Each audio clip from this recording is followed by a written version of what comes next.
Hello friends, welcome to my channel. तो फिर आज की वीडियो में हम डिस्कस करेंगे द स्ट्रेंजर और द आउटसाइडर, जो कि अल्बर्ट कैमस की लिखी हुई है। इसका मैंने पहला वीडियो बना दिया है, जिसमें कि बुक 1 का चैप्टर 1 का मैंने डिस्कस किया था पहले 2 वीडियोस में। चैप्टर 1 के 2 वीडियोस है आधा आधा करके, और आज की वीडियो में हम बुक 1 का चैप्टर 2 डिस्कस करेंगे। तो चलिए शुरू करते हैं चैप्टर 2। चैप्टर 2 में ये होता है कि मेसो सैटरडे हो चुकी होती है, जैसा कि हम जानते हैं पिछली वीडियो में कि मेसो अल्जीयर वापस आ चुका था। तो फिर वो सुबह उठता है, सैटरडे का दिन होता है, और वो एक स्ट्रीट कार पकड़ के बीच चला जाता है घूमने के लिए। थोड़ी देर स्विम करने के बाद उसकी टक्कर होती है मैरी कॉर्डोना नाम की एक लड़की से। मैरी को कुछ हद तक वो पहले से जानता था, क्योंकि वो उसकी कोवर्कर हुआ करती थी। बहुत टाइम बाद वो लोग मिलते हैं। उसके बाद साथ में वो लोग हंसते हैं, बातें करते हैं, फ्लर्ट करते हैं, साथ में तैरते हैं, बैठते हैं और बहुत ज़्यादा मस्ती करते हैं और बहुत ज़्यादा एंजॉय करते हैं दोनों। उसके बाद स्विमिंग करने के बाद जब मेसो कपड़े बदल रहा होता है, तो फिर मैरी मेसो की मॉर्निंग टाई देखती है। मतलब जो ब्लैक कलर का टाई होता है, जो कि फनरल में पहनते हैं अंतिम संस्कार में, उस पर मैरी की नज़र पड़ती है। तो फिर मैरी को ये सुन के बहुत बड़ा शॉक लगता है कि उसके एक दिन पहले ही मेसो की माँ की डेथ हो चुकी है। क्योंकि मेसो जिस तरह से एंजॉय कर रहा था और बिल्कुल भी दुखी नहीं लग रहा था, उससे कोई भी ये नहीं कह सकता कि उसके एक दिन पहले उसने अपनी माँ को खो दिया हमेशा हमेशा के लिए। तो ये बात जो है मैरी को बहुत ज़्यादा अजीब लगती है। उसके बाद वो दोनों डिसाइड करते हैं कि वो लोग शाम को एक मूवी देखने के लिए जाएंगे, फनडल मूवी, यानी कि फ़नी मूवी। तो फिर इन सब के बावजूद मैरी थोड़ी देर के लिए शॉक होती है, लेकिन उसके बाद वो सब कुछ भूल जाती है और दोनों मूवी देखने के लिए निकल पड़ते हैं।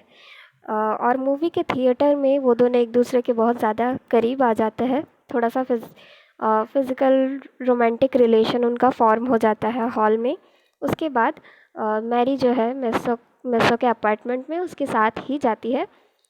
फिर अगले दिन संडे सुबह जब मेसो उठता है, तो मैरी वहाँ नहीं होती है, क्योंकि वो सुबह सुबह ही उठ के चली गई होती है। और संडे का जो दिन है वो मेसो को बिल्कुल भी पसंद नहीं है। क्यों पसंद नहीं है? क्योंकि मेसो अक्सर संडे का दिन उसे बहुत बोरिंग लगता था। वो हमेशा लेट आफ्टरनून तक, मतलब बहुत ही ज़्यादा लेट तक सोता था, नून तक सोता था। और उसके बाद उठने के बाद वो क्या करता था, सिगरेट पीता था, स्मोकिंग करता था। उसके बाद वो अपनी बालकनी में खड़ा होकर दोपहर के समय लोगों को आता जाता हुआ देखता रहता था। तो फिर वो क्या देखता था, संडे को नॉर्मली क्या होता है, हॉलीडे होता है, तो लोग बाहर जाते हैं, फैमिलीज़ के साथ घूमने जाते हैं। तो फिर उसकी बालकनी से भी वो बहुत सारी फैमिलीज़ को और लोगों को घूमने जाते हुए देखता था। तो जब बहुत जो भीड़ भाड़ होती थी, जब बहुत कम हो जाती थी, तो मेरे को ये समझ आता था कि जो मैटनी शो है वो पक्का शुरू हो गया है। शायद कोई फेमस शो होगा मैटनी शो अल्जायर का, जिसको लोग बहुत ज़्यादा देखते हैं। तो शायद मैटनी शो को शुरू होते ही सब वहाँ पे बिज़ी हो जाते होंगे, शायद इसीलिए रास्ता खाली खाली हो जाता होगा, बहुत कम लोग हो जाते होंगे। और ऐसे ही करते करते शाम हो जाती थी। शाम को मैं ऐसा देखता था लोगों को वापस आते हुए। कौन से लोगों को?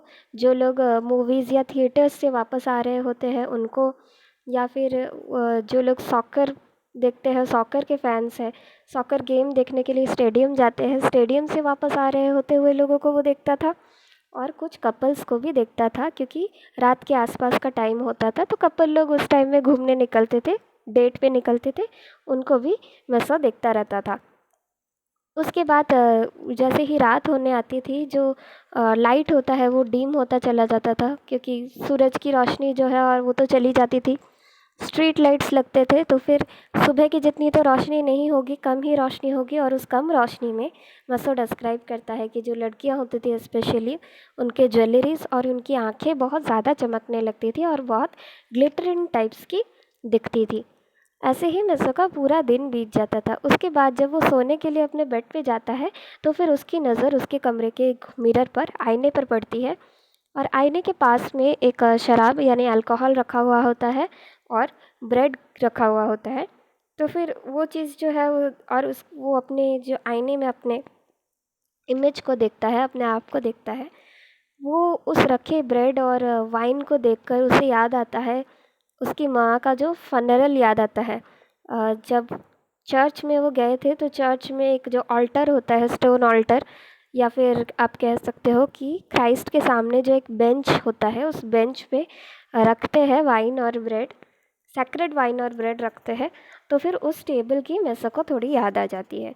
लेकिन मेसो को अभी भी कोई भी अफसोस नहीं है उसकी माँ के जाने का, और उसे ये रियलाइज़ होता है कि मैम मेसो यानी कि जो उसकी माँ है, उसके जाने के बावजूद भी उसकी लाइफ में कोई भी ख़ास चेंज नहीं आया, और ना ही उसकी लाइफ किसी भी तरह से अफेक्ट हुई है। उसकी लाइफ जैसे थी पहले अभी भी वैसी ही है।